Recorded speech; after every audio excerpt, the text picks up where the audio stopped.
Bonjour à toutes et à tous. Vous savez maintenant ce qu'on appelle les nombres premiers, mais savez-vous pourquoi on les appelle comme ça et à quoi ils servent?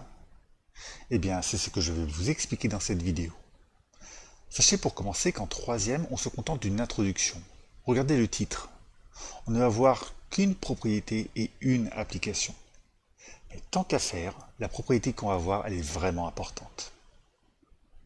Alors rappelez-vous, les nombres premiers sont des nombres entiers ayant exactement deux diviseurs. Les nombres premiers sont donc 2, 3, 5, 7, 11, 13, 17, 19, etc., etc. Il y en a une infinité, mais il faut connaître par cœur ces 8 premiers. Maintenant, on va se livrer un petit exercice. On va prendre des nombres et on va les décomposer au maximum en produits. Je vous montre sur un exemple. On va reprendre le nombre 28 qu'on avait vu dans la première vidéo. Ce nombre 28, on peut le décomposer en un produit. C'est 4 fois 7.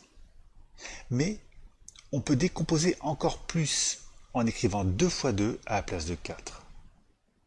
Et là, c'est fini. On ne peut pas décomposer davantage, car, rappelez-vous, dans ce chapitre, on ne travaille qu'avec des nombres entiers. Voilà. Allez-y, faites pareil avec 4, 5 et 6. Mettez sur pause, il n'y en a pas pour longtemps. Allez, on corrige. 4, on peut décomposer en 2 fois 2. Pour 5, eh bien, on ne peut rien faire, car encore une fois, on ne travaille qu'avec des nombres entiers, donc on ne peut pas décomposer par exemple en 2 fois 2,5. Quant à 6, on peut décomposer en 2 fois 3. Alors, est-ce que vous avez remarqué ce qu'il y a de particulier à tous ces résultats? Eh bien, quand on décompose au maximum, on finit par tomber uniquement sur des nombres premiers. Et ça, c'est une propriété fondamentale que je ne vous démontrerai pas pour une fois. Ça marche pour tous les nombres entiers à partir de 2. Soit le nombre est un nombre premier, comme par exemple 5. Soit on peut décomposer sous la forme d'un produit de facteurs premiers, comme on l'a fait du côté droit pour les 3 autres exemples. Donc, à partir des nombres premiers, on peut obtenir tous les nombres entiers au-dessus de 2. Et c'est pour ça qu'on les appelle des nombres premiers.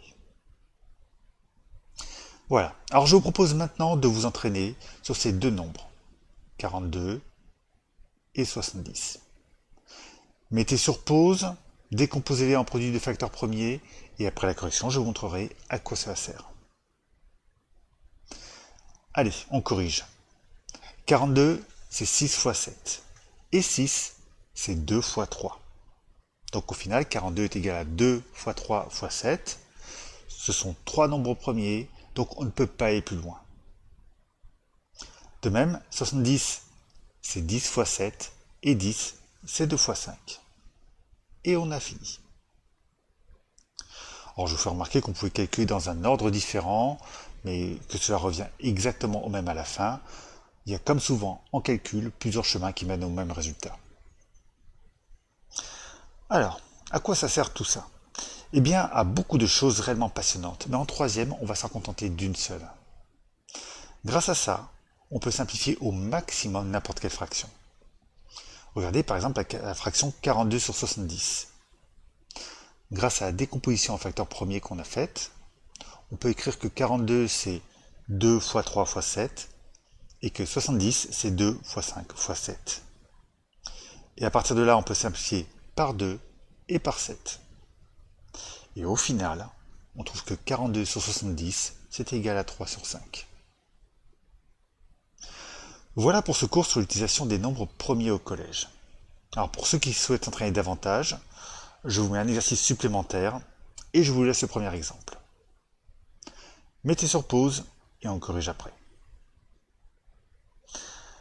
Alors, on va commencer par rechercher au brouillon la décomposition en facteurs premiers de 225 et de 330. 225, c'est dans la table de 5. C'est 5 fois 45. Comment je le sais?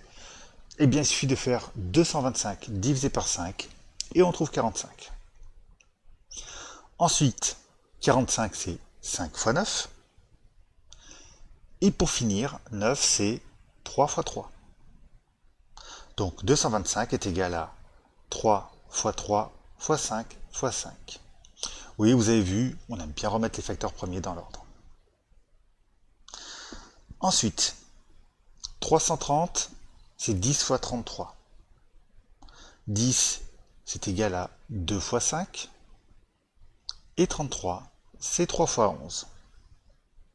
Donc on peut écrire que 330, c'est 2 fois 3 fois 5 fois 11. Maintenant, si on regarde ce qu'on a obtenu, on peut simplifier par 3 et par 5. Et il reste au final 3 fois 5 qui fait 15 et 2 fois 11 qui fait 22. Voilà, c'est fini. La fraction est irréductible.